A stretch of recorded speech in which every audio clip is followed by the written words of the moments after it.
This is Neil Tuohy, and I'm testing this tape 1, 2, 3.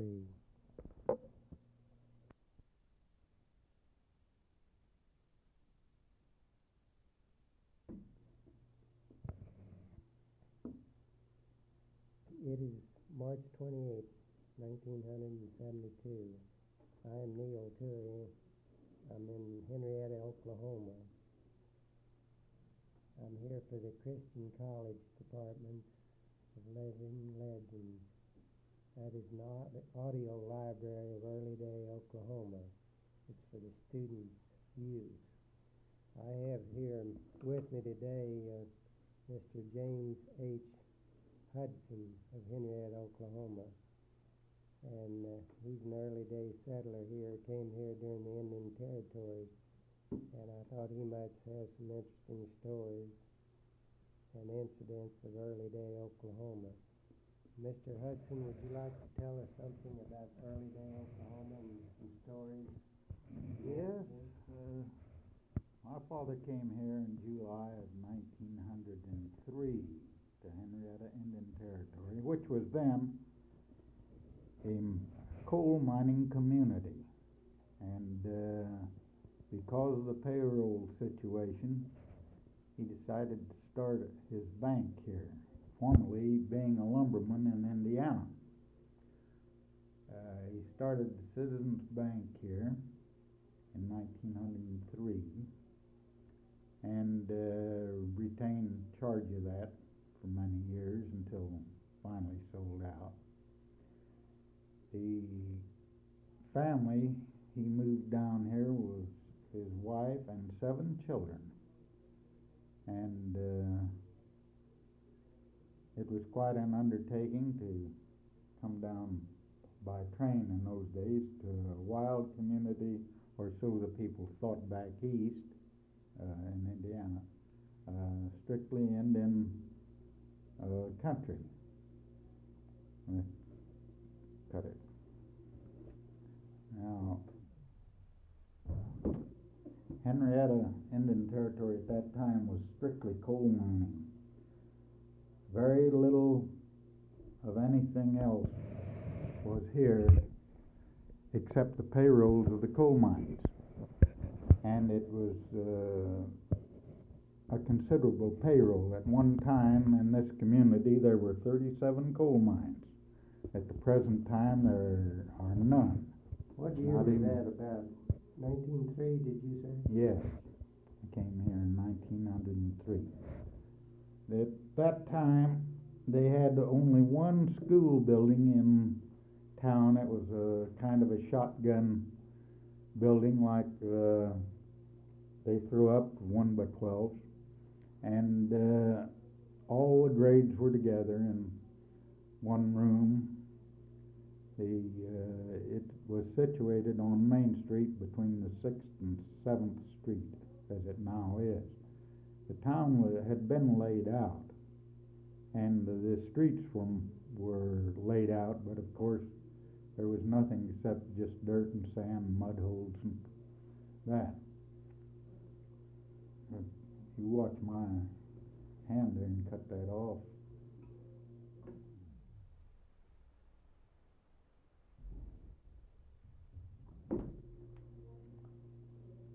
Was there any newspaper here in the early days? There was one newspaper here at the time. It had been established in the late fall of 1901 by George Riley Hall, who was poet laureate, you might say, of Oklahoma later.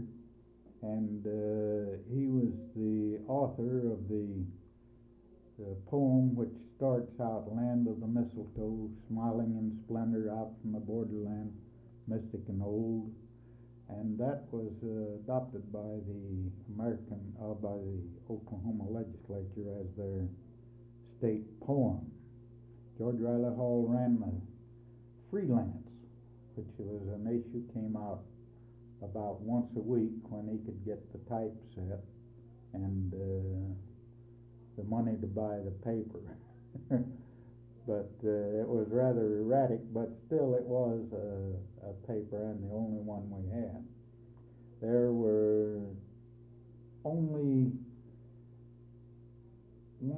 two churches here. The first church that we attended was the Methodist Church, and it laid across a creek to the north end of town. When it rained, why, you had to wade across a branch to get to it. Later, the Baptist Church was established here, and the Catholic Church. And then in 1904, my mother started at the first Presbyterian Sunday school with her 7 children and a boy named Jim Reeves, who later went to Hollywood.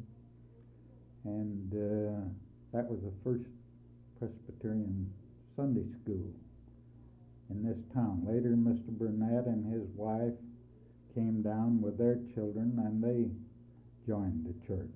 They were early settlers and early members. School itself was rather primitive. It was run by a lady named Mrs. Curtis, the teacher, and she had as her assistant a young girl by the name of Goldie Reynolds, Reynolds.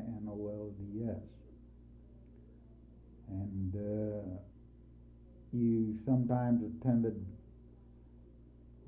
school regularly, and sometimes you didn't, according to the seasons. When the cotton was to be picked, why, there was no school. And you had to buy your own books, of course, and they were very primitive, along with the rest of them. They ran to about including the 8th grade. There was no high school here at that time, and about 1909, my father built a building now occupied by a dentist down Washington as a high school building, and he hired a professor named Professor Steele from Indiana to come down and teach high school. And they had, I think, 13 members who paid a tuition of $2 a month, and my father paid the rest of the expenses. This high school lasted about 2 or 3 years, and then the high school of Henryetta was established, and Professor Gorey became the first high school superintendent.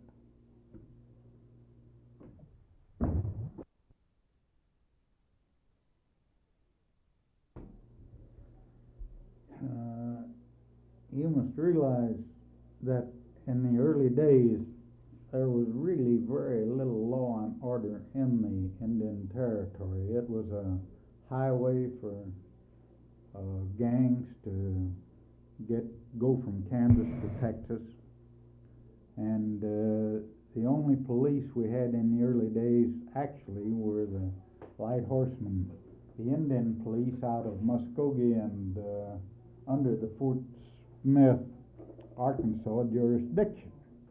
Of course, everything was federal at that time, and anything that came up, it had to be taken to the federal court at Muskogee. The so-called Smoke Meat Rebellion or Crazy Snake Rebellion, which took place outside of town here about 7 miles at Hickory Ground, was controlled. It took place in 1908 after statehood, and so the Indian police had nothing to do with that.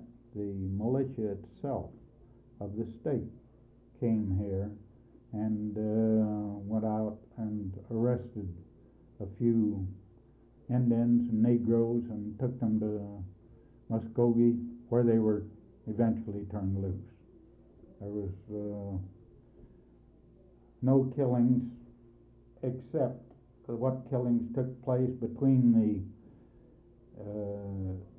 farmers out there and the Indians at the campground. It was mostly talk. What did they call that? They called it Smoke Meat Rebellion. That was a rebellion by the Indians? Yes, supposedly. It was not very serious, but it created headlines because it was one of the last really confrontations that took place. There was not much excitement about it, except for a couple of days, and all they thought perhaps there would be an attack on the town, and the women and kids were gathered up in the brick buildings, but there was actually no confrontation between the town folks and the encampment out there, mostly farmers and some of the sheriffs came out. What year was that? That was 1908. My father was and O.W. Meacham were the scouts for the National Guard who were sent here at that time by, I believe, Governor Lee Cruz.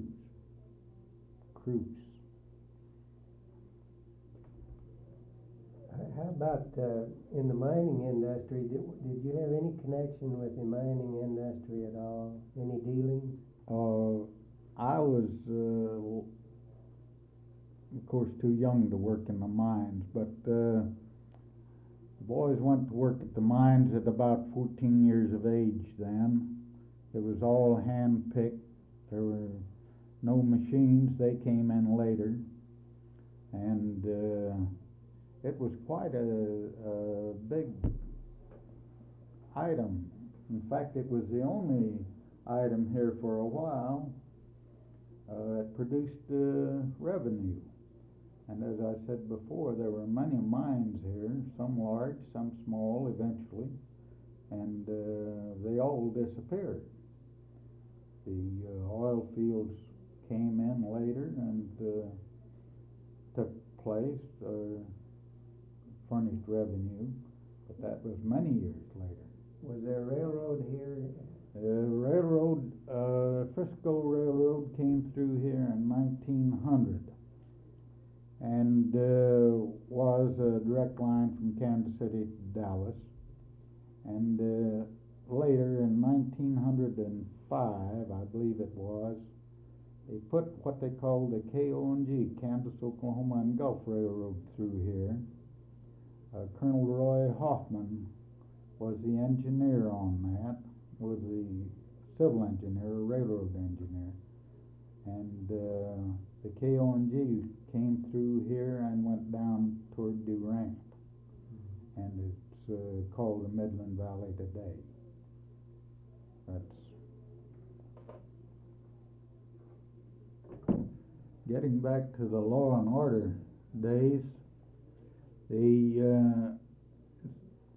The town itself had a town marshal who, owing to the fact that everyone carried guns nearly, was not too enthusiastic about his job and not very severe on the offenders.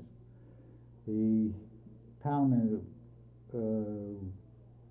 was settled on Hugh Henry allotments. And Hugh Henry's oldest boys sometimes would ride through town and shoot up, and some of the other cowboys would come in from surrounding ranches and shoot, but there was no great trouble and only common excitement. They did have one lynching here. Excuse me. Had one lynching here, and one funny incident happened. I remember Jim Henry was a deputy U.S. Marshal. He arrested a man for horse stealing and took him home. There was no jail, and chained him to a bed out on his front porch, and the next morning the bed was taken apart and the man had walked over the head of the bed. They found it down on the creek bank later. All there. O.W. Meacham was the first postmaster and one of the first settlers in the town.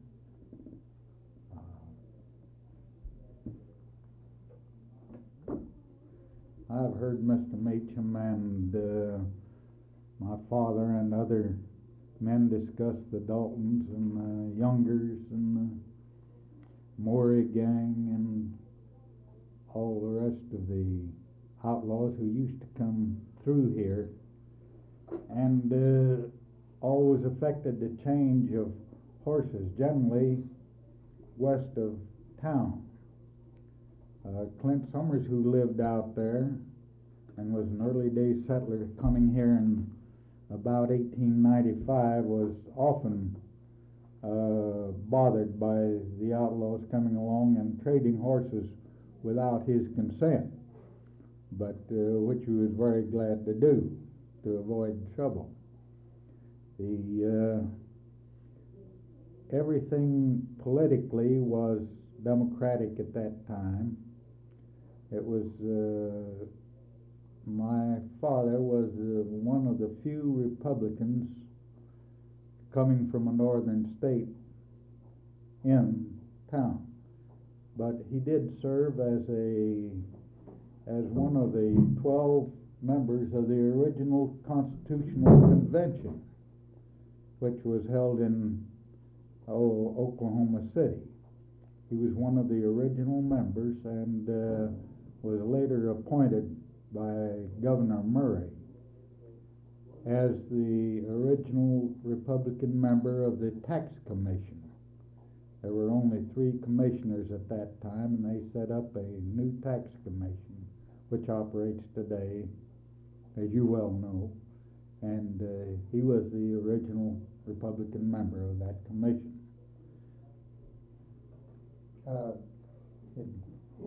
During territorial days, was the governor... The governor was appointed by Teddy Roosevelt appointed the governor. It was came out of Washington, and Lee Cruz, I believe, was the appointee at the time we moved here.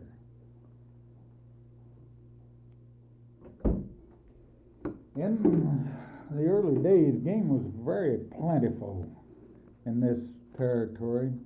Quail especially were plentiful, and we had prairie chickens, and of course the usual run of coons and possums and skunks and rabbits and squirrels, but deer and turkey were also plentiful. And where I live today, I've seen wild deer and wild turkey. Where my house stands, I've seen them. And deer was, venison was a common food on the table, and turkey was very easily obtained for the usual Thanksgiving celebrations. The boys would just go out and kill them. There was really an abundance of game here of all kinds, and fishing was good in the creeks, but since then it has practically disappeared, although due to conservation measures it is coming back some, but it will never be like it was because the population is too thick. In the days when game was so plentiful, of course, it was purely ranch country where you hunted, and the ranchers were never averse to having hunters on their range. They would kill the coyotes and the wolves and protect the cattle and the calves, especially the calves in the spring. The big ranches were very glad to have the hunters. Cowboys were as much hunters as anyone else, and there were lots of cowboys in the district. One of the largest ranches close to town was the Joe Hunt Ranch. Later, Brown Ranch up north, and of course Wilson Ranch out northwest. The town was surrounded by ranches, and cattle was a big industry.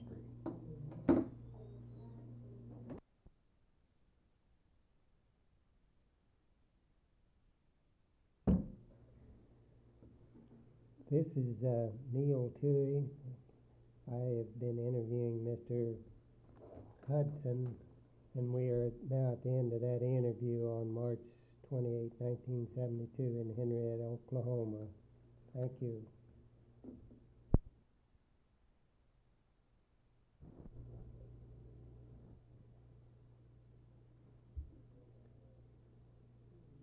The date is March 28, 1972, and I am Neil Tuohy.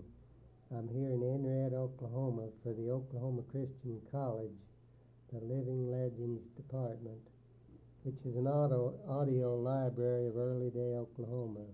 It's for student use. I have here now with me Miss Rita Jacqueline. Is that the way you pronounce that? Grant. Jacqueline Grant. That's my married name. And she's going to tell us about herself and maybe some stories in the early days when she first came to Henryetta, about her father and herself. Miss Grant, would you give us a few incidents? Where were you born? I was born July 4th, 1893 in Fostoria, Ohio. And we moved around quite a bit during those days. My father was a glass man, and the gas would play out, and they did not have artificial gas those days. And we'd have to move around. And we moved to Indiana. And when I was 5 years old, my mother died, and I moved back to Ohio. And due to the long walk to school, I was put in a convent in Tiffin, Ohio, the Ursuline Sisters. And I was there for 2 years. And then I went back home. My grandparents lived on a farm. However, he was a glass man too. And my father and mother both being born in Belgium, I wasn't allowed to speak English till I started to school when I was 6 years old. And then when I graduated from the 8th grade, I moved to, my grandfather bought a farm up in northern Michigan, and I taught there in an elementary school, country school. And after I taught a couple of years, I went back to high school and went in training at Grant Hospital in Columbus, Ohio.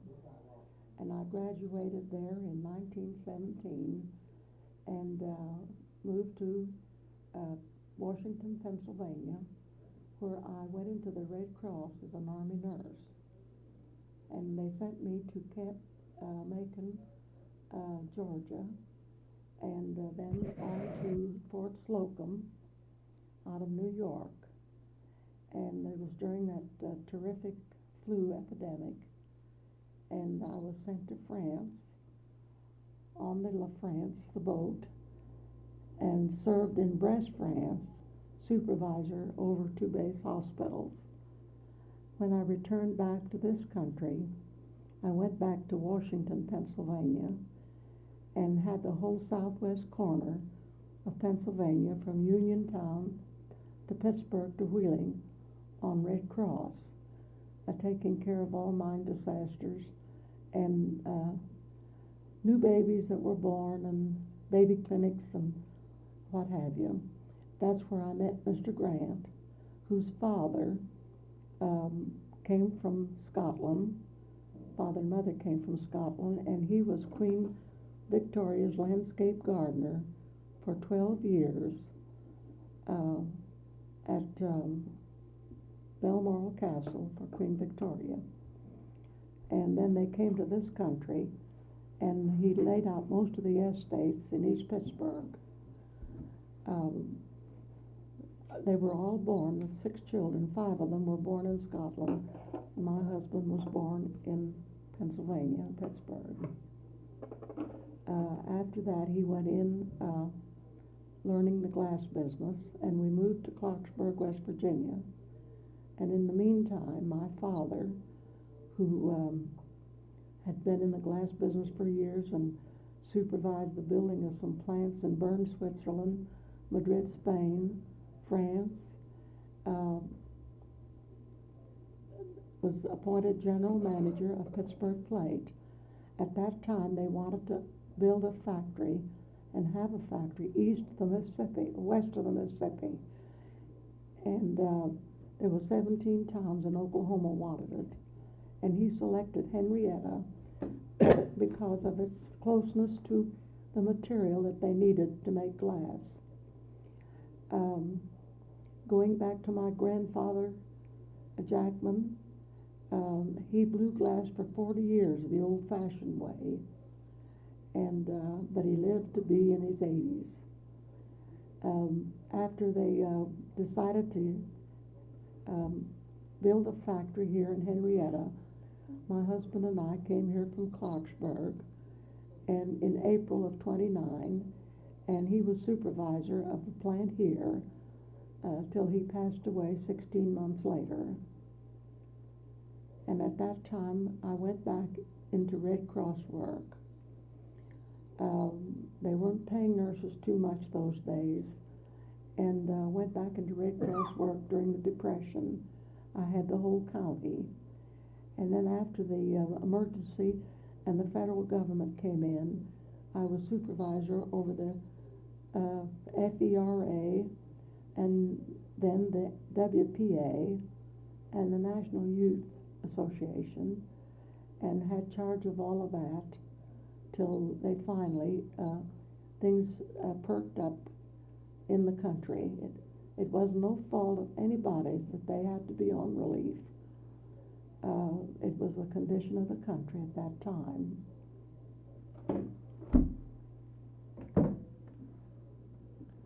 I don't know whether I mentioned it or not, but when I left Fort Slocum, where the boys were dying at the rate of 15 to 20 a day due to the Asiatic flu, I also got it, and lost all the hair on my head due to my high temperature. And they sent me to France, bald-headed, where I was supervisor over 2 base hospitals in Brest, France. I used to get quite thrilled at the Frenchmen over there. They would go fishing, and their bread was like a big donut, and they would stick their arm through that donut bread, and a bottle of wine, and away they'd go and catch their fish. I'll always remember that. Then after the Depression, I went back into nursing private duty, and then I went to Fort Smith and lived for 3.5 years, and came back to Henryetta and went back into Red Cross work.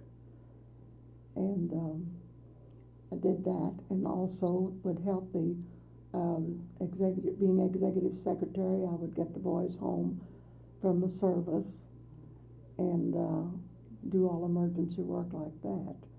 Henryetta has meant everything to me, and I'm sure that it has helped the town, that factory here. In fact, it's the only big industry in Henryetta at this time.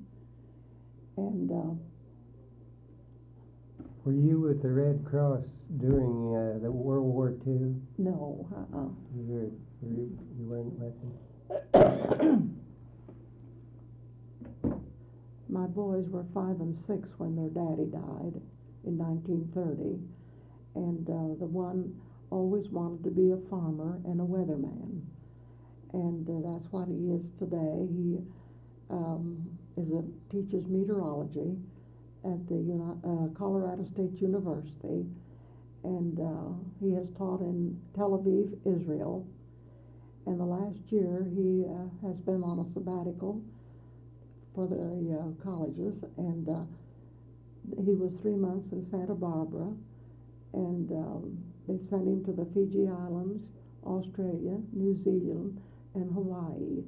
He was also 3 days on a program at Norman at OU and made several colleges in the state of Washington and other parts of the country. And the other boy is an insurance broker, and his offices are in Tulsa. Did those boys go to school here in Henryetta? Oh, yes, high school? they both graduated from high school here. And the oldest boy, who wanted to be a farmer and a meteorologist, that's just what he is. He has a big farm in Fort Collins, Colorado. It's got a sectional land. And he grows sugar beet. Did they ever work? Did either one of them ever work in Henryetta? No, they left. They graduated and then left. Then left, So many times. They graduated and then left. Of course, they were newsboys and things like that here. I just want to mention one more thing, that I have been a member of the American Legion for 53 years. I was a charter member back in Pennsylvania, and here I was commander of the World War I veterans. In Henryetta? In Henryetta for a year. Just in case that no one knows how Henryetta got its name, Henryetta was named after an Indian man and his wife, Henry and Etta. Jackson Barnett, a very wealthy Indian from Henryetta, who moved out to Los Angeles, used to stand on Wilshire Avenue with his stovepipe hat and his split-tail coat and direct traffic with the cops there. I used to stop and talk to him when I'd be going up and down Wilshire Avenue when my son was at Caltech in Pasadena. Which son was that? The oldest one. What was his name? Lewis. Oh, Lewis Grant was my oldest, Lewis O. Grant. And you don't know how Barnett got his money, do you? no, I don't Was it know. all out? I imagine so, but I don't know. Probably all But out. I understand that he gave $20,000 to the Baptist church here In Henryetta. when they built the church.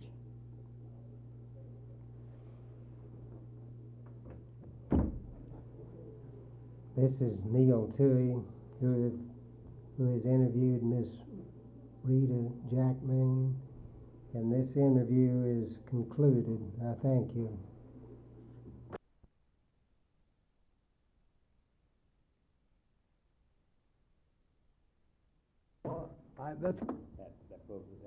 That puts it on. This is Roland Kearns interviewing Mr. George Seidel in Bartlesville, Oklahoma on May 10th, 1972 at the Presbyterian Church. Mr. Seidel is a long-time resident of Oklahoma. In fact, I think before it was Oklahoma, and we would like him to give us some of his memoirs. And as I understand, Mr. Seidel, you were born in 1884. Could you tell us something of the circumstances and where you were born? Just on the, I was born on the Verdigris River near Cooties Bluff. Now let's see, what else was it? And I believe you said that it was not a doctor that brought you into the world. It wasn't no doctor. It was a Cherokee Indian woman with the name of what did I say it was? I really don't remember. It was a historic name. Gilstrap. Gilstrap. Gilstrap, yes, his name was Gilstrap. No, But then how long did you live at Cooties Bluff? we lived on the Verdigris River over there from, let's see, I was born there, and we left there in '89 and came to Bartlesville. And my dad take over the sawmill for Mr. Bartles here on the bank of the Caney River, just north edge of Bartlesville. And we lived there for several years. I went to school in Bartlesville from 1890 to March in '98. And then I left and went to Lincoln County, Oklahoma, It wasn't Oklahoma, it was Oklahoma Territory at that time. And later on, after I got of age, I voted for statehood at Tryon, Oklahoma. Well, that's marvelous. Could you tell us something about your schooling during this period? The school periods here in the territory at Bartlesville was, there was about 30 Indians and 30 whites going to school. There was quite a bit of Delaware talk on the school ground. They, see, wait a minute. Would you tell us a little about the first school that you went to, please, sir? First school I went to was, they were prescription schools. We paid $1 a month to go to school. The first school I went to was over on the north banks of the river. There was only about 20 of us went to school there. Miss Pearl, or Miss Trent, no, wait a minute, Miss Callahan was our teacher. And when I was 12 years old, she got me out on the dancing floor, and I danced a set with her, and 50 years later, we danced at the Old Settlers Reunion in Tuohy. Well, now that is remarkable. That really is. Didn't you mention to me earlier that your mother taught school here in Oklahoma too at one time? My mother, Mr. Carr, was a big ranchman living north of Bartlesville here, about 2 or 3 miles, and he went up in Kansas and got my mother and brought her down here to teach his kiddies and some neighboring kids, and she was the first teacher in Washington County that they have any history of.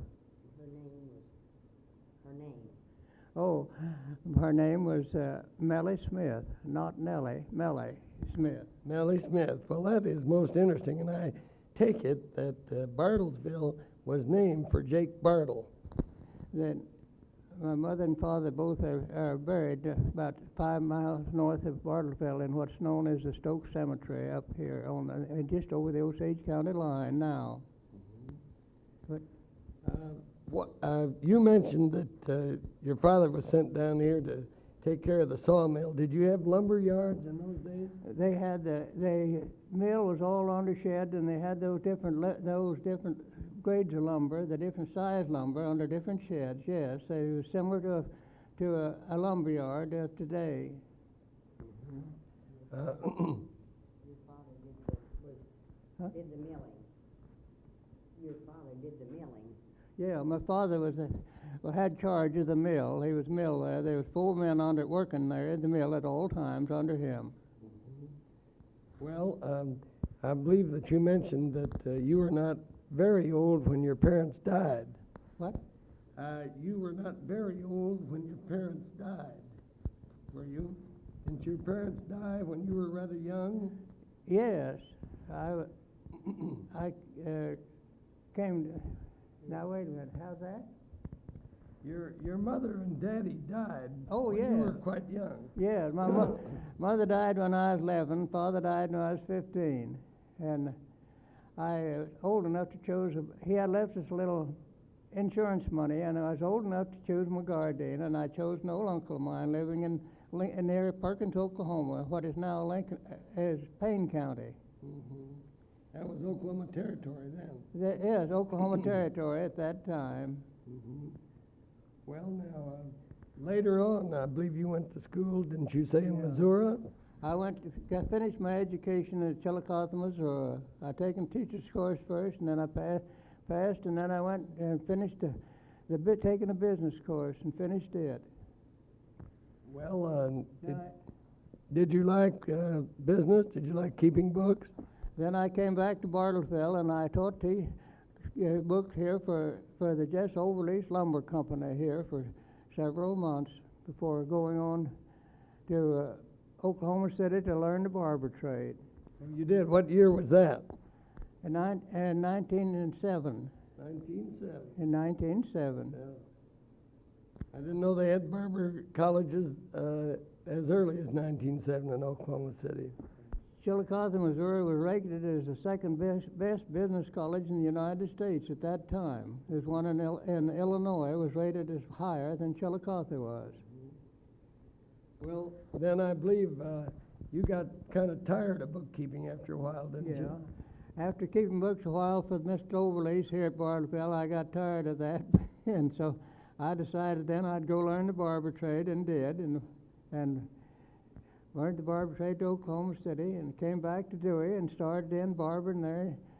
I barbered a while in Tryon, Oklahoma, and then I came back to Tuohy, and I bought a shop out there, and then I barbered here in Bartlesville, Copan, Tuohy, for over 50 years. You must have liked that. I did. I liked the association and the visitations with the customers. Could you tell us some of the customers who later turned out to be pretty well known? Some of my well-known customers is Will Rogers and Tom Mix, Henry Starr, and Putty Boy Floyd, and Henry Wells. Some of the bad ones along with the good ones. I believe you mentioned that you saw the Dalton boys here one time, didn't you? When I was just a kid, just a small kid, I guess I was going to school there at first school in Bartlesville. The Dalton boys, Bob and Grat Dalton, came here as United States Marshals at that time, and was camped just right here at the north edge of Bartlesville there for several days. There was a story, it seems to me you were telling me earlier about a bell, something about a bell. In the early day there at Tuohy, the Christian church finished the church. They didn't have money enough to get a bell, so they appointed the committee, and there was a girl on the committee, and there was an Indian boy lived east of Bartlesville here that had large oil royalty. The name was Silas White, and she met Silas, and she wanted him to contribute to the bell, and he said, "I'll just buy the bell if they'll let me ring it." Well, so the agreement was that the only time he'd want to ring it is when he'd get lit up. So when Tom Mix was marshal here, I think it was Christmas at 1909, Tom Mix seen Silas White, and he said, "Si, have you always wanted to ring the bell?" Said, "Now just go down there and ring your bell." And Silas went down to the church house and he rung the bell for over an hour. Did he ever want to ring it again? No, he never did care to ring his bell after that at all. I believe that you mentioned earlier something about an experience on a water tower here. Oh, there was an old Indian boy that every time he'd get lit up at Tuohy, he'd want to get up on the water tower and hoop so they could hear him all over town. And the poor old boy got up there and hooped when he was lit up, and they had to go slow up to the graveyard with him after that. Well, that's a shame. Where was the old jail? You remember? The old Tom Mix jail was right under the water tower there at Tuohy, right there, right by the side of the railroad track, right there, and might say just a block off of the main street. Did you know many of the oil people in this area? I knew a good many of them, especially the drillers and tool dressers and some of the lease bosses. And yes, I knew a good many of them there at that time, in the early day there in the early oil field business in Tuohy and Bartlesville. Did you ever run into any difficulties with people around here, or any shoot-em-ups or anything like that?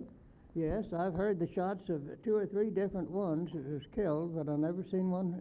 I've got my first person to see die yet, and I'm 87 years old. Well, that's a record. How about in your childhood? Huh? How about when you were just a young boy? Oh, yeah, when I was just a young boy, in school we got along pretty well together. Once in a while, though, we didn't. Well, there was one time there was 3 boys wanted to started to rough me up, and we were all about 12 years old. There was an old Indian boy, about 14-year-old, that I went to school with, and he seen what was going on, so he come over and he patted me on the back, and he said, "My friend, you tell them." And I told them, don't think I didn't, and they laughed. Well, that is remarkable. I didn't think you would put that on there. Oh yeah, we'll put that on. I believe you said you liked to fish when you were a youngster. Yeah, I like to fish. Shall I tell this about this Indian boy going fishing? Sure. This Indian boy, first thing we did, he went down to the riffle and he got him a pocket full of gravel, and then we went up the the stream till he found a big tree that was leaning out over the water, and he said, here's where we catch 'em. He taken a mulberry for bait, and took a thread, and a black thread, and wrapped the mulberry on the fish hook, and set there beside that tree, and flipped the gravel out in the water, and the fish, he said, would come there and think of something falling off the tree. And we didn't fish 20 minutes, or didn't fish 5 minutes, till I had a drum that weighed about 4 pounds, and about 2 or 3 minutes more, we got another drum that weighed about 5 or 6 pounds. And so then he said to me, he said, how many in your family? And I told him there's 5 of us, and he said, you take the big fish, I'll take the little one. There's only 3 in our family. And so that's the way that good old Indian boy settled with me, divided with me. Well, you know, there's tricks to all trades, and those Indians knew a lot of them. They knew.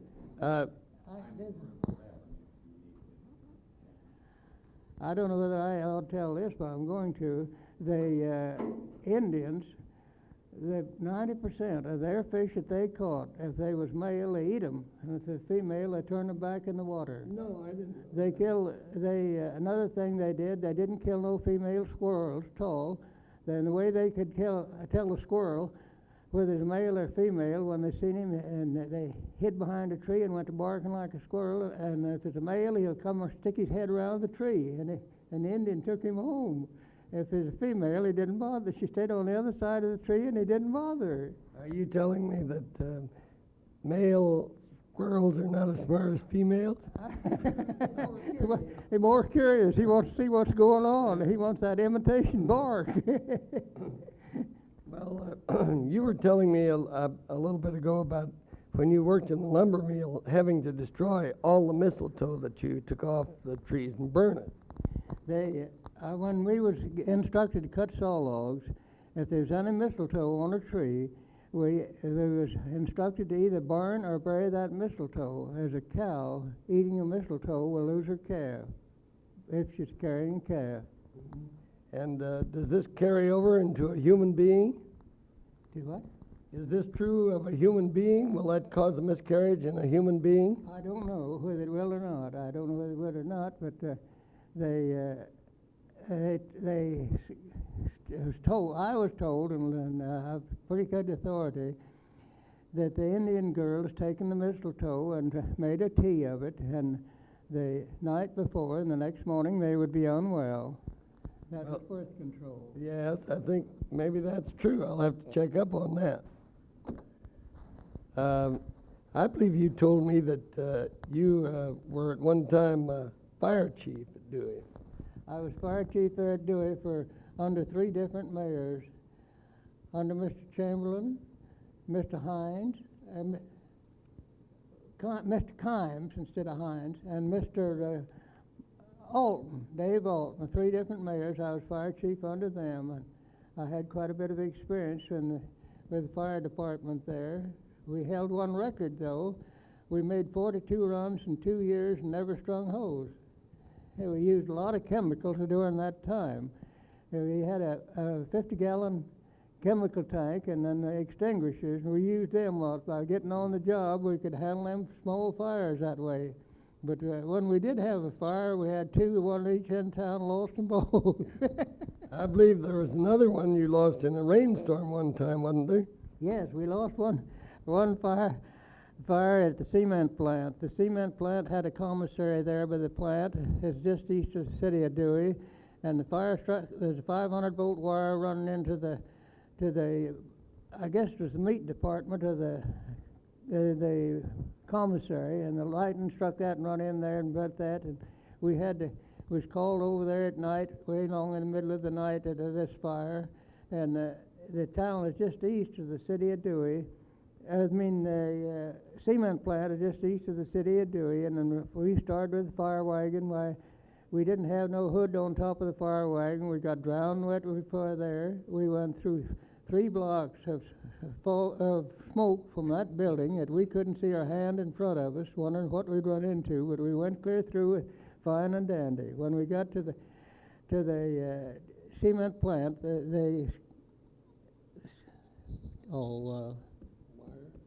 Wire? No,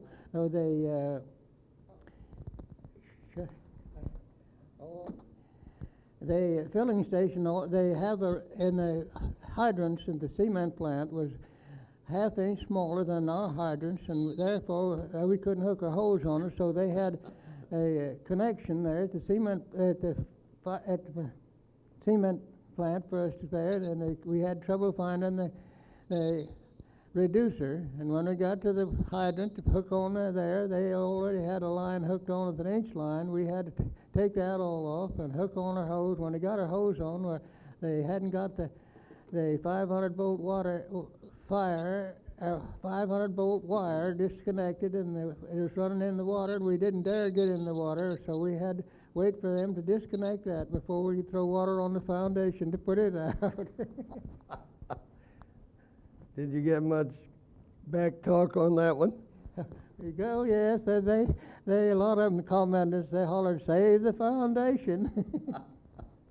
Well, I believe you said that you were a volunteer fireman to start with. What caused you to volunteer?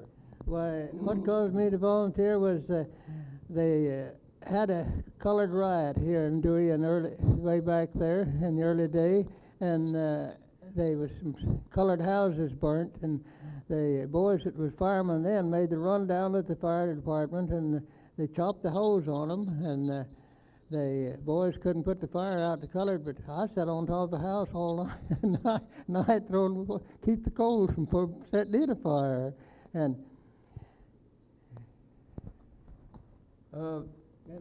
then the state fire marshal come here and asked for volunteers to organize a new fire department, and I was one of the volunteers on that, and later on they made me fire chief for about 10 years under 4 different mayors.